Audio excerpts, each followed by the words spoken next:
और यहाँ पर गोस्वामी तुलसीदास जी महाराज बहुत सुंदर लेख लिखते हैं। कहते हैं कि देवी, आज जो तुमने प्रश्न किया है यह अपने लिए नहीं किया है। महारानी पार्वती मैया कहते हैं, करूंगी प्रार्थना, सुनूंगी श्री राम कथा और घर में राम कथा गंगा बहाऊंगी। आज ये राम कथा रूपी गंगा आज घर में ही बहेगी। तो भाई गंगा जी का अवतरण तो प्रभु के चरणों से हुआ है।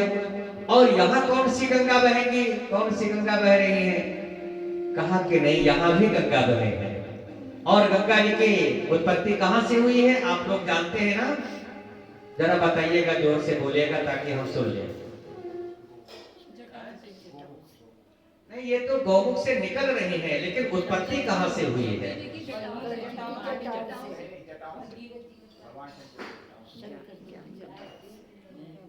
और कोई बताएगा?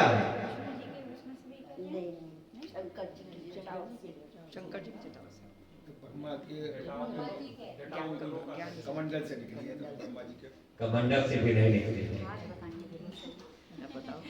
गंगा जी की उत्पत्ति हुई है भगवान नारायण के चरणों से। जब भगवान नारायण बलि के यहाँ जाते हैं, जब अपने चरण को ऊपर उठाते हैं, अतल वितल सुतल तलातल महातल सातल और पाताल तो नीचे भुआ भूत महाजन तप सत्य और सत्य लोक में जब पहुंच जाते हैं, पितामह ब्रह्मा के लोक में जब पहुंचता है भगवान का श्री चरण, कहा कि इतना अच्छा अवसर नहीं मिलेगा। और अपने कमंडल के जल से भगवान के चरण को धो देते हैं, नख निर्गता धो देते हैं। वहीं से गंगा जी की उत्पत्ति हो जाते हैं। कमंडल से सीधे लोकों को पार करते हुए जब पृथ्वी लोक में आती हैं तो शंकर जी के जटा में गंगा जी आ जाते हैं और गंगा जी जटा से हो करके फिर ये धरती पर अवतरित होती हैं। इसलिए भगवान के चरणों से गंगा जी निकली हुई हैं। जिन चरण से निकली सुरसरी शंकर जटा समाए, नाम शंकरे जटा शंकरे नाम परो है, त्रिभुवन धारण आए, भज मन राम चरण सुखदाई, भज मन राम चरण सुखदाई।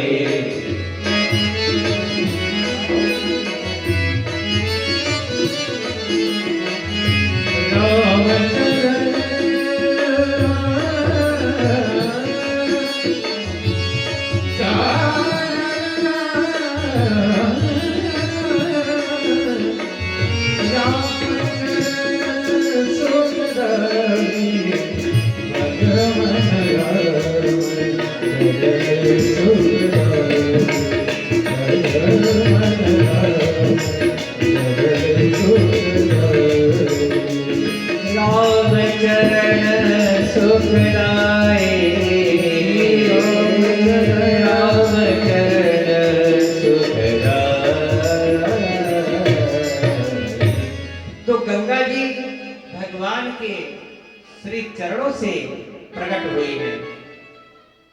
और सरजू जी कहां से उत्पन्न हुई है? हे भगवान, एक नई समस्या। तो सरजू जी जो अयोध्या में बह रहे हैं ना, ये भगवान के नेत्रों से इनकी उत्पत्ति हुई है, इसलिए इनका नाम एक है नेत्रजा। सरजू जी को नेत्रजा भी कहते हैं। और यमुना जी की उत्पत्ति हुई है भगवान के जान से। तो यमुना जी, गंगा जी और सरयू जी की सबकी उत्पत्ति हुई, ऐसे नहीं बह रही है। दूसरी बात है कि यमुना जी बहुत ही सुंदर भजन है। राधा ऐसी भई श्याम की दीवानी, राधा ऐसी भई श्याम की दीवानी, कि ब्रज की कहानी हो गई।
के मोहन ऐसी रस रचाए,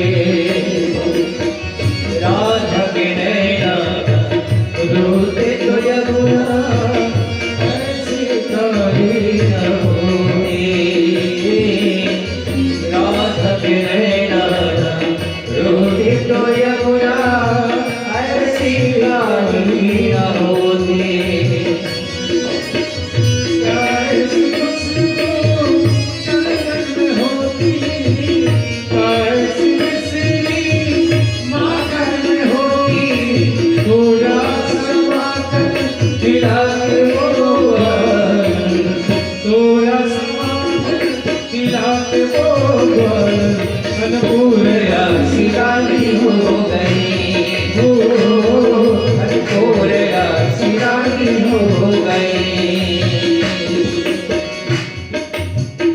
बोले वृंदावन बिहारी लाल की।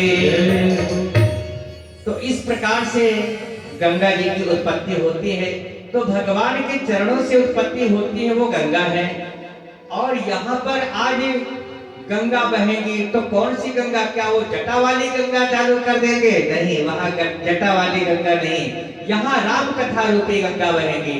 लेकिन वो कैसे बहेगी? भगवान भोलेनाथ जी कैसे?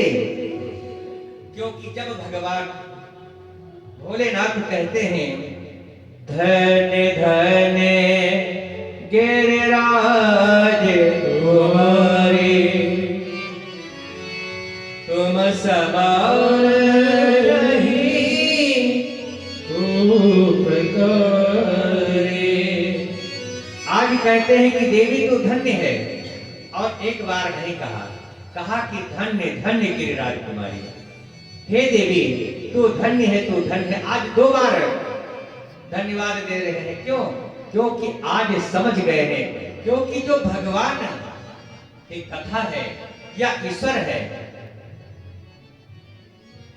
ये विश्वास का विषय है, ये मन का विषय है, भाव का विषय है।